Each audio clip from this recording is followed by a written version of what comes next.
Hi,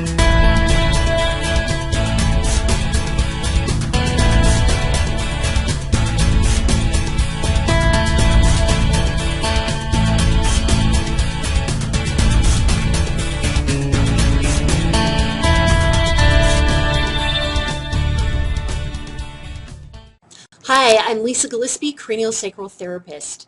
In this video, we're going to look at the brain more in depth. So I have a brain model to point out some various structures to you to, again, start to put the pieces together in terms of the cranial bones that you are familiar with as landmarks and the structures that sit underneath them. So you get a better idea of where you're working when you're holding certain structures.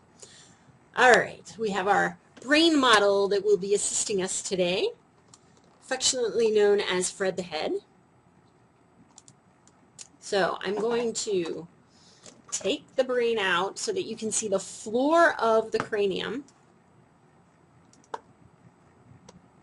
Now, this is the back of the head, so this is as if someone's lying on their back, nose pointing up in the air. You can see the imprint of the frontal lobe as it sits on the shelf of the frontal bone. You can also see the left and right lobes, the temporal lobes, as they nestle into the greater wings of the sphenoid.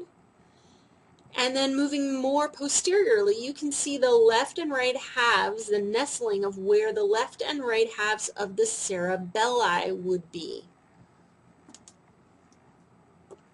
So I'm going to tuck those back in so that you can, I'll tuck one in and that way you can see. So this is half of the cerebellum as it sits below the tentorium inside the occiput. So this is below the tentorium inside the occiput. Above the tentorium is the occipital lobe of the brain. It rests on the tentorium. So you've got the occipital lobe above the tent and the cerebellum beneath the tent. And both of those are contained inside, there's my occiput, inside the occiput. So we've got the line of the tent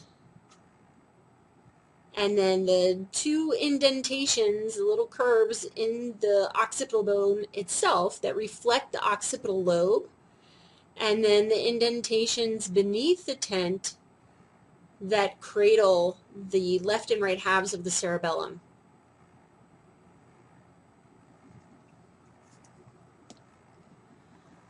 All right, the other thing I want to show you with this view is where the pituitary gland sits.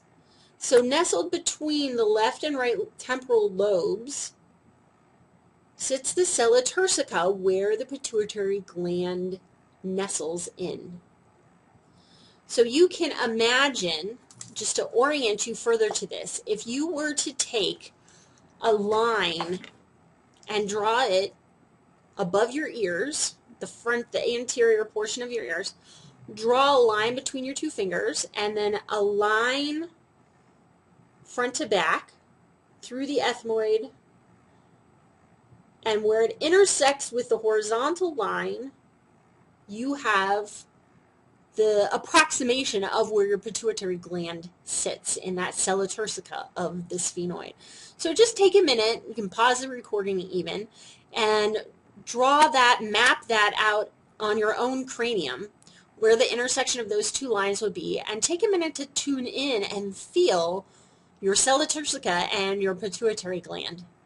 Tune in and resonate with those structures there on your own body. Now we are looking at the brain. This is the face side of the brain.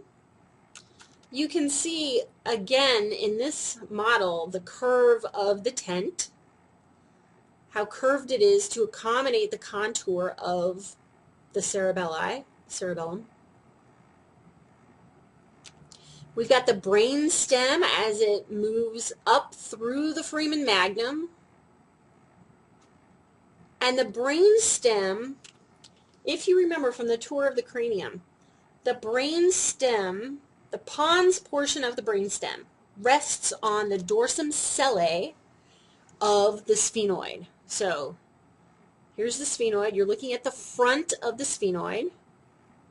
I'm going to turn it around so you can see the back. And actually, I'll give you the side view. So, the back of the sphenoid, on the back side of the sella turcica, is the dorsum sellae. That's where the pons rests. So, we also have the greater wings of the sphenoid helping to contain the temporal lobes of the brain. So we've got the greater wings of the sphenoid reaching out left and right. And that curve of the inside, the contour on the inside, supports the front of the temporal lobes. And again, this model wasn't designed for this cranial bone, but you get the sense. And because they weren't designed, we also don't have the right fit for the pons. But you can see the front of the pons. And in a perfect world, that front of the pons would be resting on the dorsum sellae of the sphenoid if they were proportionately matched to each other.